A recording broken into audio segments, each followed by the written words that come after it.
बिस्मिल्लाहिर्रहमानिर्रहीम। वो रैंप पर चलती सीधा हॉल में बैठे लोगों के दिलों में उतर रही थी। दूधिया रंग, दराज कद, गहरी काली आंखें। उसके चेहरे को देखकर वो कोई परी ही मालूम हो रही थी, जो किसी भी इंसान का ख्वाब हो सकती थी। रिवायती लिबास पहने वो कोई अप्सरा ही लग रही थी। बिलाशुबा वो एक कामयाब मॉडल थी। ये मंजर दुबई का है, जहां इस वक्त मॉडलिंग शो चल रहा है। वॉक के दौरान ब्रेक हुई तो उसने फौरन अपना मोबाइल फोन देखा, जो बार बार बज रहा था। उसने जैसे ही कॉल पिक करके फोन कान से लगाया तो मुकाबिल की बात सुनते ही उसकी पेशानी पर पसीने के कतरे चमकने लगे और आंखों की चमक मान पड़ गई। वो एकदम खौफजदा हो गई। मुकाबिल ने जाने ऐसी क्या बात की थी कि उसका रंग खौफ से पीला पड़ गया। इतने में उसके सेक्रेटरी ने आकर बताया कि ब्रेक खत्म हो गई है। उसने कहा, तुम चलो, मैं आती हूं। सेक्रेटरी के जाने के बाद उसने बोतल का ढक्कन खोलकर मुंह से लगाया और एक ही सांस में पूरी बोतल पी ली। एक गहरी सांस हवा के सुपुर्द की और एक बार फिर रैंप की तरफ बढ़ गई। उसकी चाल में वाज़ेह लड़खड़ाहट थी, जिसे वहां मौजूद हर शख्स ने महसूस किया। ये बात सबके लिए हैरान कुन थी। वो एक सुपर मॉडल थी। अपने पहले ही ऑडिशन में वो बुलंदी के तमाम तर मनाजिल तय करती हुई पहले नंबर पर पहुंच चुकी थी। 2 साल के छोटे से अरसे में वो लाखों करोड़ों कमा चुकी थी। और 2 साल में ऐसा पहली बार हुआ था कि उसकी चाल में लड़खड़ाहट आई। वो बहुत घबराई हुई लग रही थी। पसीना उसके चेहरे से बहने लगा। वो बार बार अपने फोन की तरफ देख रही थी। उसने अपने तासुरात छुपाने की बहुत कोशिश की, लेकिन सभी ने उसकी हालत महसूस कर ली और हर कोई अपने मुताबिक चमगुइयां करने लगा। वो एकदम वॉक छोड़कर सेट के पीछे आ गई और अपनी चीजें और मोबाइल लेकर बाहर निकली तो मीडिया और फैंस ने उसे घेरे में ले लिया। कोई उससे ऑटोग्राफ मांग रहा था और कोई सेल्फी, जबकि मीडिया उससे शो छोड़कर जाने की वजह जानना चाहते थे। उसने सबसे माजरत की और कहा कि आज मेरी तबीयत ठीक नहीं है, बाकी का शो मैं कल आकर करूंगी। ये कहते ही वो सबको एक्सक्यूज करती वहां से निकलती चली गई। दूसरे दिन जब काफी इंतजार के बाद भी वो ना आई तो उस सेट के स्पॉन्सर्स बहुत परेशान हुए। पूरा सेट तैयार था। सब लोग उसके आने का इंतजार कर करके उकता चुके थे। उसके नंबर पर बार बार कॉल्स की जा रही थी, मगर उसका फोन स्विच ऑफ आ रहा था। आखिर 6 घंटे के तवील इंतजार के बाद भी वो ना आई तो मीडिया उसके घर पहुंच गया। मीडिया को वहां देखकर लोग इकट्ठा होना शुरू हो गए और कुछ ही देर में वहां हुजूम लग गया। आगे जो घर की हालत थी उसे देखकर बेसाख्ता सबके हाथ अपने दिलों को पड़े। दरवाजा खुला हुआ था। उससे आगे बढ़े तो पूरे का पूरा घर बिखरा हुआ था। जगह जगह कांच के टुकड़े पड़े हुए थे। फर्नीचर भी तोड़ फोड़ का शिकार था। मॉडल के कमरे में उसके सारे कपड़े अलमारी से नीचे गिरे हुए थे। सारे दराज खुले हुए थे और सारी चीजें अलट पलट पड़ी थी और जगह जगह सामान बिखरा हुआ था। उसके घर की हालत चीख चीख कर बता रही थी कि यहां कोई हादसा हुआ है। मीडिया वाले मजीद मिर्च मसाला लगाकर अपने अपने चैनल्स की रेटिंग बढ़ा रहे थे। किसी के पास कोई हतमी खबर न थी। कोई कह रहा था कि मॉडल अगवा हो गई है और कोई कह रहा था कि किसी ने मॉडल को मार डाला है। अब सवाल ये पैदा होता था कि अगर मॉडल मर गई थी तो थी कहां? कौन कह सकता है कि दुबई की सुपर मॉडल की जिंदगी में क्या मुश्किलात चल रही हैं। जाने उसकी हंसती खेलती जिंदगी को किसकी नजर लग गई। इतनी देर में पुलिस भी वहां पहुंच गई थी। पुलिस ने हुजूम को हटाकर कार्रवाई शुरू की, लेकिन कोई सुराग न मिल सका। मॉडल का मोबाइल और वॉलेट भी गायब था। जब घर के सीसीटीवी कैमरास चेक किए गए तो पता चला कि वो तो 2 दिन से बंद पड़े हैं। ये सब कुछ एक सोची समझी साजिश के तहत किया गया था। काफी रिसर्च के बाद कोई भी ये गुत्थी न सुलझा सका और मॉडल का अगवा या कत्ल एक सवालिया निशान बनकर रह गया। मेरा नाम लैला है। मेरा ताल्लुक दुबई से था। मैं दुबई की एक जेल में सफाई का काम करती थी।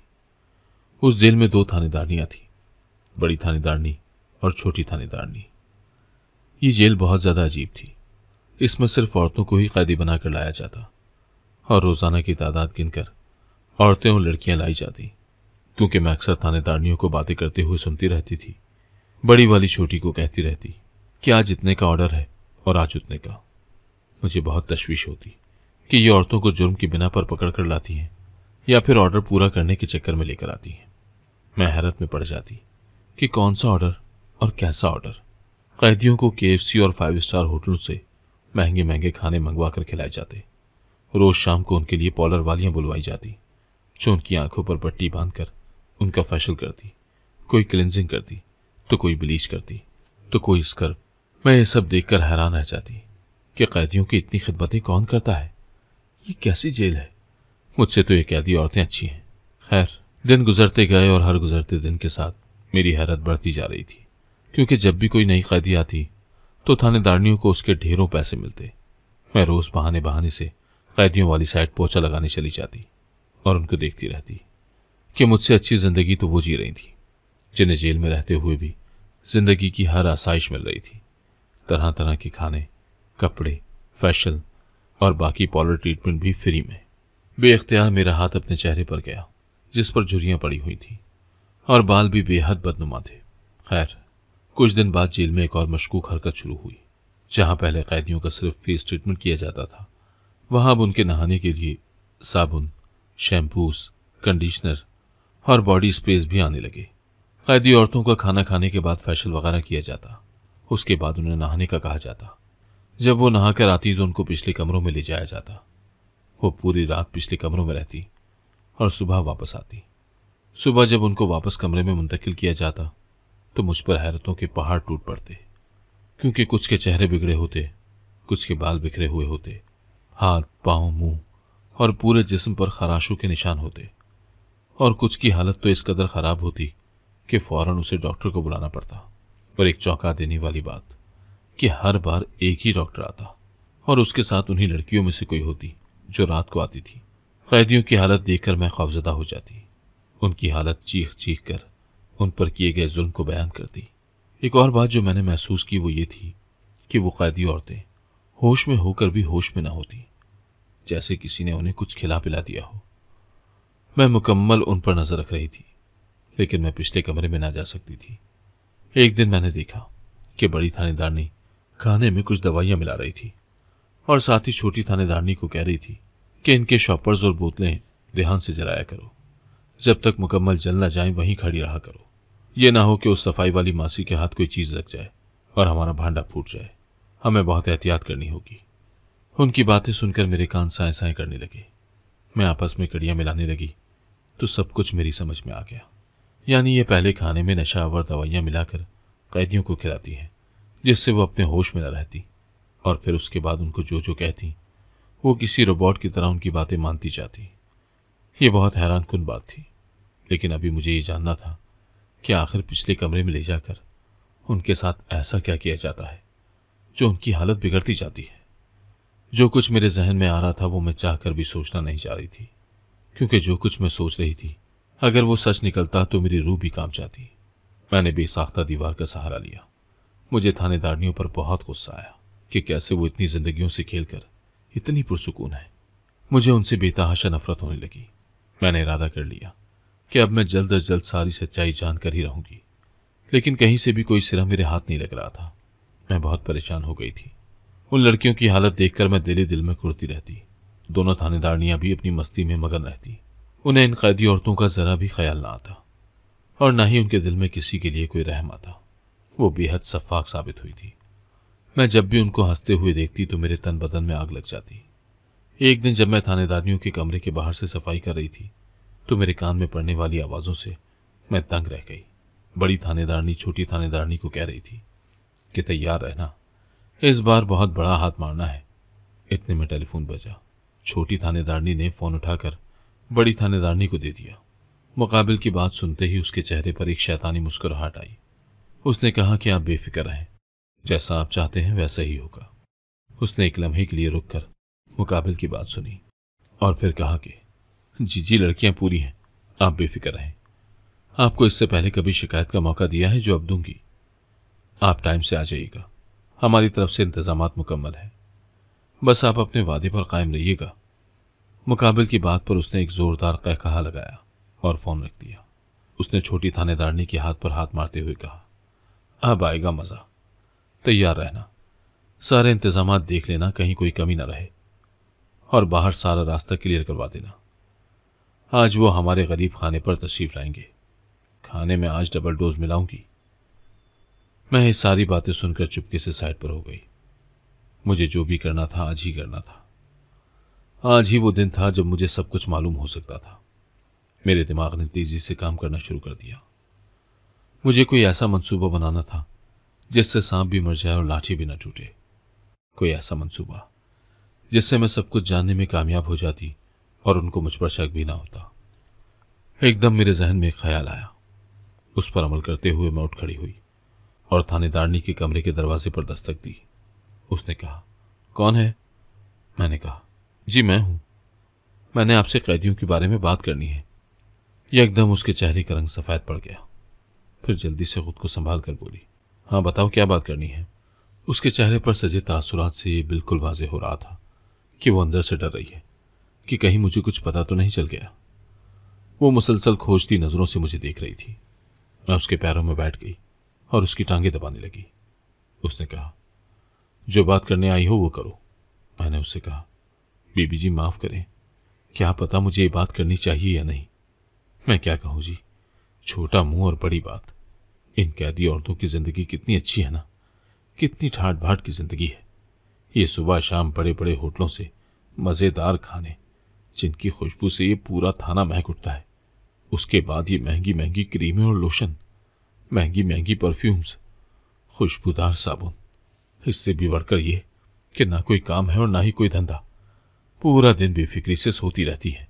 इनके लिए तो जी ये थाना किसी महल से कम नहीं है, वरना ऐसे कहाँ मुजरिमों के नाज नखरे उठाए जाते हैं। कसम से बाजी, मेरा दिल कर रहा है कि मुझे भी इनके साथ जेल में डाल दें। पूरा 30 दिन रोज झाड़ू पोछा करके महीना पूरा होता है और फिर भी सरकार ही की तरफ देखना पड़ता है कि वो कब कुछ दे आपको। आप मुझे भी अंदर डाल दें। मैंने बात खत्म करके थानेदारनी की तरफ देखा तो वो दोनों हैरत से मुंह खोले मेरी तरफ देख रही थी। छोटी थानेदारनी ने मुझे गुस्से से कहा, तुम यहाँ क्या काम करने आती हो? मैंने कहा, जी झाड़ू पोछा। थानेदारनी ने कहा, फिर वही काम किया करो। तुमने क्या नजर रखी हुई है कि कौन कौन क्या क्या करता है? मैंने कहा, माफी बीबी जी, मैं तो बस वैसे ही। मैं उठकर बाहर जाने लगी क्योंकि मेरा प्लान फेल हो गया था। अभी मैं दरवाजे पर ही पहुंची थी कि बड़ी थानेदारनी ने कहा, रुको, और छोटी थानेदारनी को आंख मारकर कहा, अगर ये खुद जेल में जाना चाहती है तो डाल दो, कोई बात नहीं। छोटी थानेदारनी ने मुझ पर झूठा चोरी का इल्जाम लगाया और मुझे भी जेल में डाल दिया।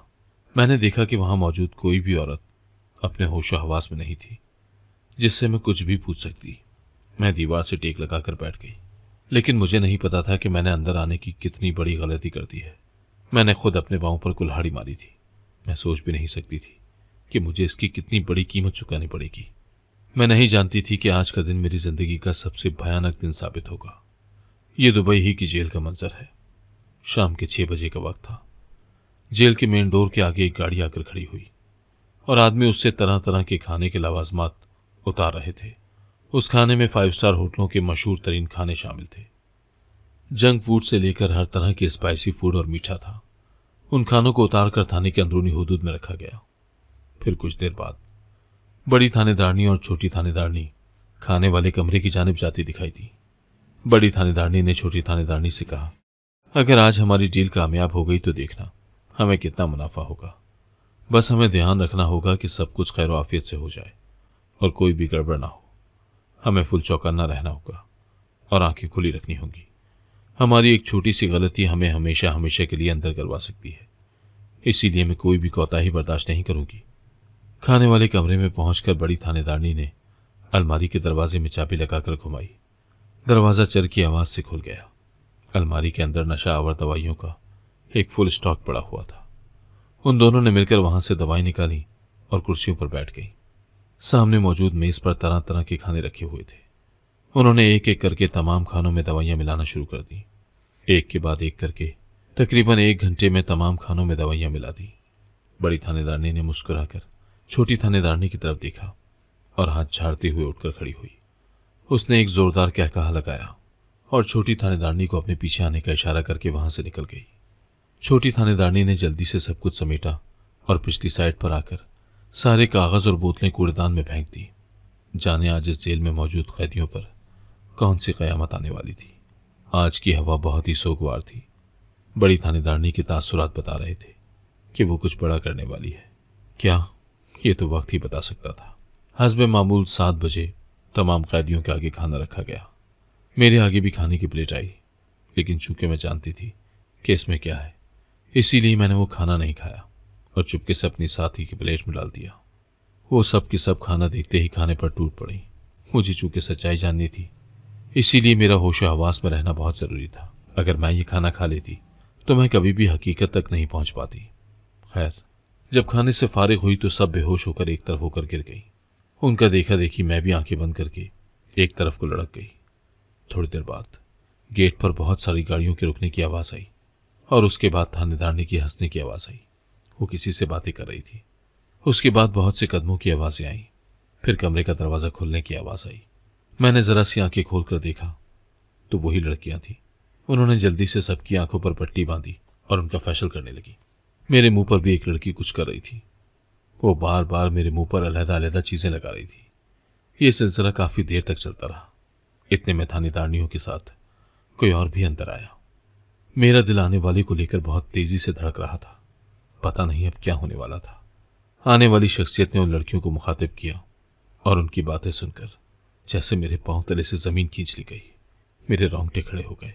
मैंने खुद ही अपने हाथों से अपनी जिंदगी बर्बाद कर दी। वो लड़कियों से कह रही थी कि आज का तजुर्बा बहुत अहमियत का हामिल है और बहुत खतरनाक भी। फिर उसने थानेदारनी को कहा कि पैसे तुम्हारे अकाउंट में ट्रांसफर कर दिए हैं। जो रकम तुमने बताई थी उससे 3 गुना ज्यादा है। इनमें से किसी की मौत हो गई तो उनके घर वालों को देकर उनका मुंह बंद करवा देना। थानेदारनी ने कहा, मौत क्यों? मौत का तो कोई चक्कर नहीं था। आज से पहले तो कोई भी नहीं मरी। उसने कहा, इस दफा मेरी प्रोडक्ट्स में केमिकल का इस्तेमाल बहुत ज्यादा किया गया है। इससे इनका चेहरा और जिस्म जल भी सकता है, बल्कि ये सारी जिंदगी के लिए अंधी भी हो सकती है या फिर इनकी मौत भी हो सकती है। तुम्हें तो पता ही है, हमारी प्रोडक्ट्स में 80% केमिकल्स इस्तेमाल किए जाते हैं, जो वर्ल्ड हेल्थ ऑर्गेनाइजेशन में कभी भी पास नहीं होती थी। हर दफा मेरी प्रोडक्ट्स पर बैन लगाकर मेरी करोड़ों की कमाई रोक दी जाती थी। इसीलिए तो मैं तुमसे मिली और इस जेल का सारा सेटअप किया ताकि अपनी प्रोडक्ट्स का तजुर्बा कर सकूं। ये सब सुनते ही मैंने एक जोरदार चीख मारी और जोर जोर से अपने चेहरे को नोचने लगी। वो सब डर गई और कहने लगी कि यह हमारे लिए बहुत बड़ा खतरा है। इसने हमारी सारी हकीकत सुन ली है। हमें इसका काम तमाम करना होगा। इससे पहले कि वो मेरी तरफ बढ़ती, अचानक से मीडिया वहां पहुंच गया। मीडिया ने अपनी कार्रवाई शुरू की और धड़ाधड़ उन सब की तस्वीरें बनाना शुरू कर दी। वो सब मुंह छुपाती फिर रही थी। मैंने अपने मुंह पर से मास्क उतारा तो एकदम जेल के उस कमरे में खामोशी छा गई, जैसे सबको सांप सूंघ गया हो। सब हैरानगी से मेरी तरफ देख रहे थे। इतने में छोटी थानेदारनी आकर मेरे गले लगी और मुझे कहा, तुम्हारा बहुत शुक्रिया। तुमने अपना काम छोड़कर मेरी मदद की। मैं तुम्हारी बहुत एहसानमंद रहूंगी। आज तुमने वाकई दोस्ती का हक अदा कर दिया है। इतने में मीडिया का सकता टूटा और वो मेरी तरफ मुतवज्जा हो गए। उन्होंने मुझसे बहुत से सवालात पूछना शुरू कर दिए थे। आखिर उनको उनकी सुपर मॉडल जो मिल गई थी। जी हाँ, मैं ही सुपर मॉडल लैला जहांगीर थी और छोटी थानेदारनी मेरी दोस्त थी। जब मैंने रैब पर वॉक के दौरान हुई ब्रेक में आने वाली फोन कॉल उठाई तो छोटी थानेदारनी ने मुझे कहा कि जिस जेल में उसका ट्रांसफर हुआ है वहां बहुत से मशकूक काम सर अंजाम दिए जा रहे हैं, जिसकी वजह से कई औरतों और लड़कियों की जिंदगी तबाह हो रही है। मुझे उन सब की जिंदगी बचानी है, लेकिन इस सब के लिए मुझे जानना होगा कि वहां चल क्या रहा है, वहां का राज क्या है। मैं ये सब अकेली नहीं कर सकती क्योंकि वहां की सब इंस्पेक्टर बहुत ही बेरहम और चालाक औरत है। मुझे इसमें तुम्हारी मदद चाहिए। तुम एक कामयाब मॉडल हो। तुम्हें मेरे साथ थोड़ी सी एक्टिंग करनी होगी। प्लीज इनकार मत करना। कई जिंदगियों का सवाल है। ये सुनकर मैं बहुत डिस्टर्ब हो गई और खौफजदा भी। मेरा जहन बार बार उसी तरफ जा रहा था, इसीलिए मैं वॉक पर फोकस नहीं कर पाई और वॉक छोड़कर मैं घर आ गई। जब मैं घर आई तो थानेदारनी वहां पहले से मौजूद थी। उसने मंसूबा बनाया जिसके मुताबिक हमने घर में तोड़ फोड़ की, खिड़कियों के शीशे तोड़े, बर्तन तोड़े, अलमारी से कपड़े निकालकर बाहर फेंके। गलती से मेरा हाथ कट गया और खून बहने लगा। वो खून भी हमने प्लान का हिस्सा बना लिया। उसके बाद हमने पिछले 2 दिनों की फुटेज डिलीट करवाई और घर की हर चीज उलट पलट कर दी। जब सब कुछ कर चुके और वहां से निकलने लगे तो मेरी नजर गैर इरादी तौर पर अंदर पड़ी। घर की हालत देखकर मैं चकरा गई। ऐसा लग रहा था जैसे यहां पर गुंडे लूटमार करके गए हों। खैर, हमारा प्लान भी यही था। उसके बाद हम दरवाजा खुला छोड़कर वहां से निकल आई। छोटी थानेदारनी मुझे लेकर एक लुक चेंजर आर्टिस्ट के पास गई, जो दुबई का सबसे बड़ा आर्टिस्ट था। उसने मुझे एक मासी का गेटअप दिया और हम वहां से सीधा जेल पहुंच गए और वहां मैं सफाई करने वाली मासी बन गई। हमारी मेहनत रंग ले आई थी। जाली प्रोडक्ट्स का गिरोह बेनकाब हो चुका था। उनको अरेस्ट करके सेंट्रल जेल में डाल दिया गया था और बड़ी थानेदारनी को हमेशा के लिए मुअत्तल कर दिया गया। उसके बाद एम्बुलेंसें मंगवाई गई और तमाम कैदियों को अस्पताल मुंतकिल किया गया। उनके जिस्म के साथ जो खिलवाड़ किया गया था वो अलग बात थी। वो नशे की भी पूरी तरह आदी हो गई थी। अगर हम अपने आसपास नजर दौड़ाएं तो पता चलेगा कि यहां भी भेड़ के लिबास में बहुत से भेड़िए छुपे बैठे हैं जो रोजाना कितनी ही जिंदगियों से खेल जाते हैं। हमें अपनी आंखें और कान खुले रखने होंगे ताकि जहां भी कोई ऐसे इंसानियत से गिरे हुए लोग हों उनको बेनकाब किया जा सके। अगर आपको आज की कहानी पसंद आई है तो वीडियो को जरूर लाइक कीजिएगा और अपने दोस्तों के साथ भी शेयर कीजिएगा। और हाँ, अगर आपने अभी तक हमारा चैनल सब्सक्राइब नहीं किया तो जरूर सब्सक्राइब करें। मिलते हैं कल एक नई और दिलचस्प कहानी के साथ। अल्लाह हाफिज।